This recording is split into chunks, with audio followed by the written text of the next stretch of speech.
고슴도치가 뒷다리를 쓸리거나 또 문제가 많이 생기는 경우가 많은데 휠체어를 만들어서 고슴도치를 보행할 수 있게끔 그렇게 만들어줬던 게 기억에 많이 남아요.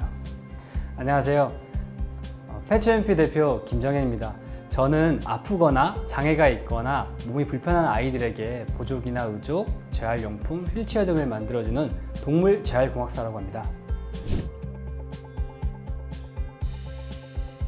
처음에 이 일을 하게 된 계기는 우연치 않게 유튜브에 돌고래 꼬리가 절단되어서 그 꼬리를 누가 만들어줄까 끝까지 보게 되었습니다. 보니까 제가 하는 이 직업군에 있는 사람들, 의지보조의 기사라는 사람들이 돌고래의 꼬리를 만들어 주더라고요. 내가 잘할 수 있겠구나 라고 생각하게 되었습니다.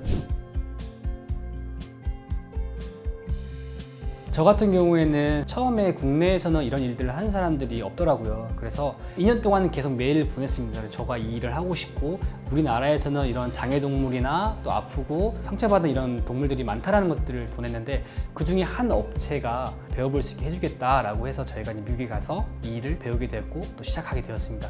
현재 동물재활공학사는 국가 자격증이 아닙니다. 동물재활공학사는 명칭을 만들었고요. 실제로 이 일을 하기 위해서는 의지보조기 기사라는 자격증이 있어야 이 일을 하는 게 가장 좋다라고 봅니다. 가장 근간이 되는 것은 사실 수의사의 처방입니다. 그리고 소견서. 일단은 의사의 소견서를 가지고 충분히 상담을 드린 이후에 본을 뜨고요. 본 떠진 걸 가지고 제작을 하게 되는데 일단 석고를 붓고요. 금형 같은 것들이 이렇게 나와요.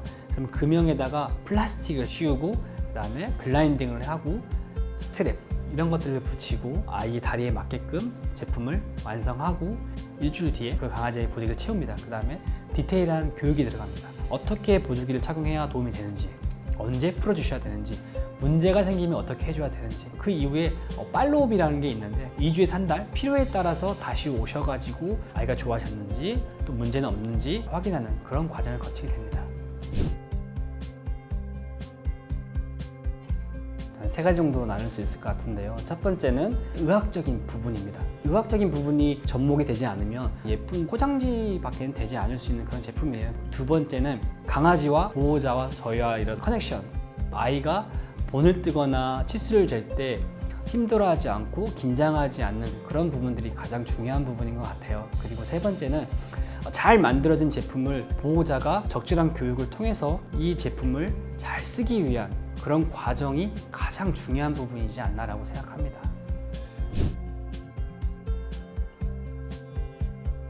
이게 경험으로 나오는 것들이 사실 많아요. 눈빛만 봐도 이 아이가 긴장하고 있고 굉장히 날카롭고 이걸 어떻게 편안한 상태로 유지해 줘야 될까라는 것들 직감적으로 알게 됩니다. 그런 부분들을 교감하면서 본을 뜨거나 제품을 착용해서 아이가 잘 쓸 수 있게끔 그런 부분들이 저의 테크닉이지 않을까라고 생각합니다. 제가 초창기에 만났던 봄이라는 친구인데요. 그 친구는 양쪽 슬개골 탈구가 있어가지고 뒷다리가 좀 이렇게 들어주자라는 그런 개념으로 휠체어를 맞추러 오셨어요. 근데 뼈를 이렇게 맞추면서 위치를 잡는 과정에서 다리가 펴지는 거예요. 살아갈 날이 많은데 휠체어보단 보조기 통해가지고 이 아이에게 삶의 질을 좀 좋아지게 해주면 어떻겠냐라고 얘기를 했어요. 그래서 새 삶을 살았던 그 아이가 정말 기억에 많이 남습니다. 특이하게 했던 친구들이 몇몇 기억에 남아요. 그 중에서 고슴도치가 굉장히 이렇게 마비 증상 같은 게 많대요. 그 뒷다리를 쓸리거나 또 문제가 많이 생기는 경우가 많은데 조그만한 휠체어를 만들어서 고슴도치를 보행할 수 있게끔 그렇게 만들어줬던 게 기억에 많이 남아요.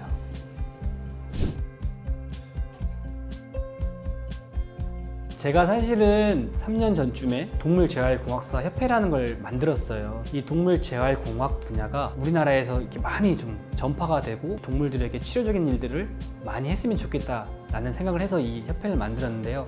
일반적인 용품이 아니고 필요하신 분들이 찾아오셔야 되는 그런 상황이다 보니까 시장도 굉장히 작습니다. 그래서 앞으로는 이 동물재활공학사 협회를 잘 꾸려나가서 동물재활공학 분야가 정말 많은 발전을 했으면 좋겠다라고 생각하고 또 그런 분들을 많이 좀 이렇게 양성해서 지역사회에 이바지할 수 있는 그런 상황이 되면 정말 좋겠다라고 생각해요.